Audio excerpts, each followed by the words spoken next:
नमस्कार विद्यार्थी मित्रांनो, मी एस.टी.आय. धनश्री गायकवाड. कर्मयोगी अकॅडमीच्या YouTube चॅनलवर तुमचं सहर्ष स्वागत. तर आता फक्त कंबाईनला 20 दिवस उरले, तर 20 दिवसात तुमचं काय प्रिपरेशन असलं पाहिजे किंवा कोणत्या गोष्टी तुम्ही स्किप केल्या पाहिजे, त्याचं डिस्कशन आपण आज या व्हिडिओमध्ये बघणार आहे. तर आपण सुरुवात करूया व्हिडिओला.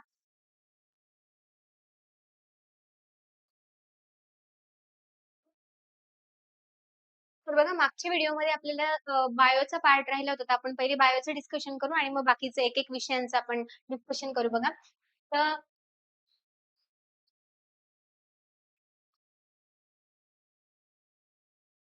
तर बायोलॉजीसाठी तुम्ही काय करा, बायोचे जे महत्त्वाचे टॉपिक आहे, की ज्याच्यावर प्रश्न बरेच विचारले पी-वाय-क्यू जास्त आहेत बघा. ते बायोचे टॉपिक म्हणजे तुम्ही न्यूट्रिशन झालं, त्याच्यानंतरून ॲनिमल क्लासिफिकेशन,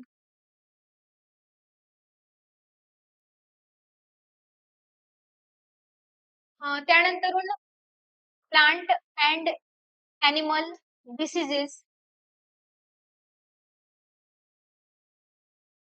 म्हणजे याच्यामध्ये व्हायरल डिसीजेस कोणते, फंगल डिसीजेस कोणते आहे, तर ते तुमचे माहिती असले पाहिजे. ते कशामुळे होतात ते तुम्हाला माहिती असलं पाहिजे. त्याच्यावर वेगवेगळ्या लस आहेत. त्या लस कोणकोणत्या आहेत, ते तुम्हाला याच्यामध्ये माहिती असलं पाहिजे.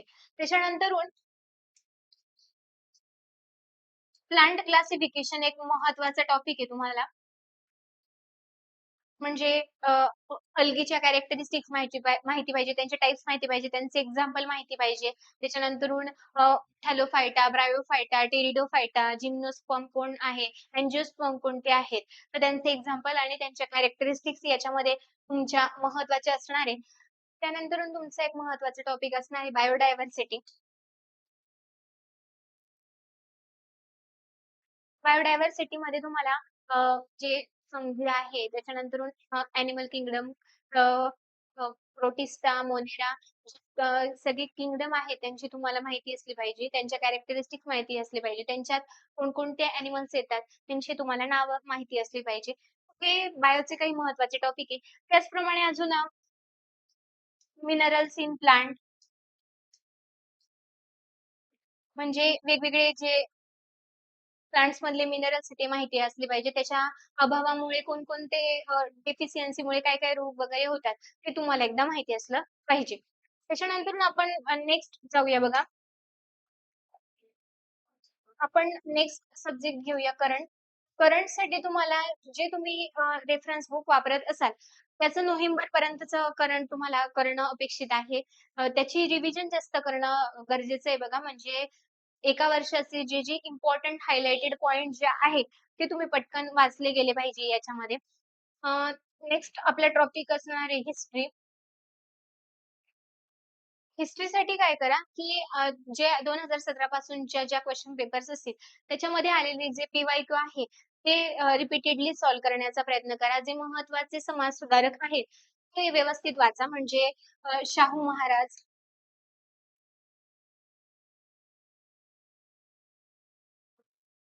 डॉक्टर बाबासाहेब आंबेडकर,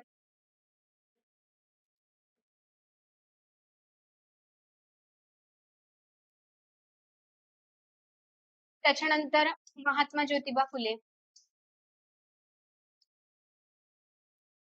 यांच्याविषयी तुम्हाला जेवढी जास्तीत जास्त माहिती वाचता येईल, तेवढी तुम्ही वाचली पाहिजे.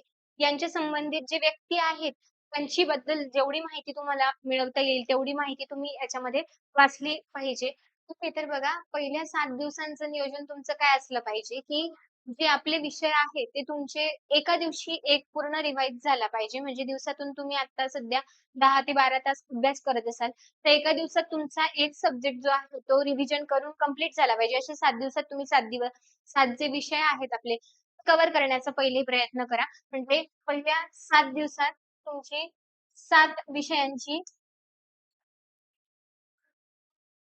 7 विषयांची रिव्हिजन झाली पाहिजे. त्याच्यानंतरचे जे पुढचे 5 दिवस असणार आहे, त्याच्यामध्ये काय करा, आता तुम्ही 7 दिवस एकदम प्रत्येक विषयाला एक दिवस देत आहे, तर तुम्ही एकदम इन डिटेलमध्ये सगळ्या नोट्स तुमच्या वाचलेल्या असणार आहे. त्यानंतरच्या पुढच्या 5 दिवसात काय करा, एका दिवसामध्ये 2 विषय घ्या आणि फक्त जेवढे इम्पोर्टंट हायलाइटेड मुद्दे आहेत, तेवढं वाचा. पूर्ण नोट्स वाचू नका. मग त्यामुळे काय होईल, की कमी वेळात तुम्हाला जास्त विषय वाचता येतील. त्यामुळे काय होईल, मग एका दिवसात 2 विषय तुमचे इझिली कव्हर होत जातील.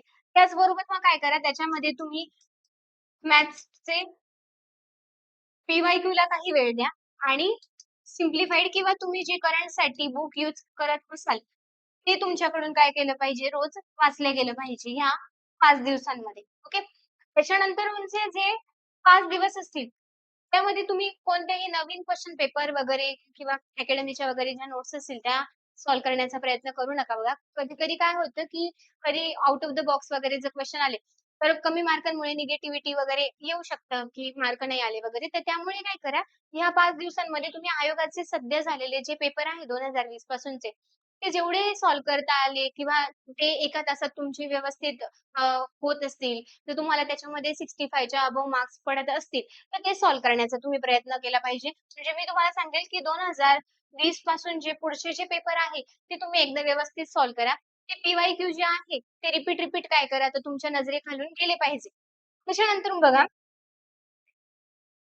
त्याच्यानंतर शेवटचे 3 दिवस जे असणार आहे ना, ते फक्त आणि फक्त तुम्हाला कशासाठी द्यायचे, तर जे फॅक्चुअल डाटा आहे, की जो आपल्या लक्षात राहत नाही किंवा पाठांतराचा जो मुद्दा असतो बघा, तर महत्त्वाच्या डेट झाल्या म्हणजे इकॉनॉमिक्सचे पण बघा, काही-काही म्हणजे बजेटमध्ये काही योजना असतील किंवा बजेटमध्ये काही तूट वगैरे आहे, त्यांची स्पेसिफिक किंमत दिलेली असेल, त्या आपल्या लक्षात राहत नाही. त्या ज्या किमती वगैरे असतील किंवा डेट्स असतील, तर तुम्ही काय करा, तर ह्या 3 दिवसांमध्ये जे शेवटचे 3 दिवस असेल, त्याच्यामध्ये ओव्हरलूक करा. त्याच्यानंतर हिस्ट्रीचे काही इम्पोर्टंट इव्हेंट असतील, त्याच्या डेट आपल्या लक्षात राहत नाही, त्या एकदा तुम्ही रिवाईज करा. त्यानंतर मग आपण जे वर्षभरामध्ये ज्या छोट्या-छोट्या स्टिकी नोट्स वगैरे काढलेल्या असतील, तर त्या 3 दिवसांमध्ये आपल्याला काय करायचंय, तर पूर्ण ह्या ज्या आपण डाटा गोळा केलेला असतो इतक्या दिवसांचा, तर तो वाचायचा आहे तुम्हाला. नवीन कोणत्याही गोष्टी तुम्हाला वाचायच्या नाही. आयोगाचे जेवढे पी-वाय-क्यू तुम्हाला सॉल्व्ह करता येतील, तेवढे या दिवसामध्ये करा. मॅथ्सचे सर्वात जास्त पी-वाय-क्यू सॉल्व्ह करण्याचा प्रयत्न करा आणि करंटवर विशेष भर द्या. म्हणजे नोव्हेंबर 2025 पर्यंतचं जेवढं करंट आहे एका वर्षाचं, तेवढं सगळं तुमच्याकडून एकदा व्यवस्थित वाचलं गेलं पाहिजे. त्यानंतर बघा, त्यानंतर काही जणांचा ग्रुप डिस्कशनमध्ये जर चांगला स्टडी होत असेल, शेवटच्या दिवसांमध्ये तुम्ही ग्रुप डिस्कशनवर जास्त भर द्या. म्हणजे काय होतं, की आपल्याला शिकलेल्या गोष्टी ज्या असतात, ते जास्त चांगल्या पद्धतीने लक्षात राहतात. त्यामुळे ग्रुप डिस्कशन करा, निगेटिव्ह गोष्टींपासून लांब राहा किंवा पॉझिटिव्ह वातावरणात राहण्याचा प्रयत्न करा आणि जास्तीत जास्त रिव्हिजनवर भर द्या. पी-वाय-क्यू सॉल्व्ह करा आणि आयोगाच्या पेपरवर जास्त फोकस असू द्या. नवीन काही गोष्टी ज्या आहे म्हणजे नवीन क्वेशन पेपर म्हणा किंवा नवीन काही गोष्टी वाचण्याचा प्रयत्न करू नका. एवढंच मी सांगेल. तुम्हाला सर्वांना परीक्षेसाठी खूप खूप शुभेच्छा. थँक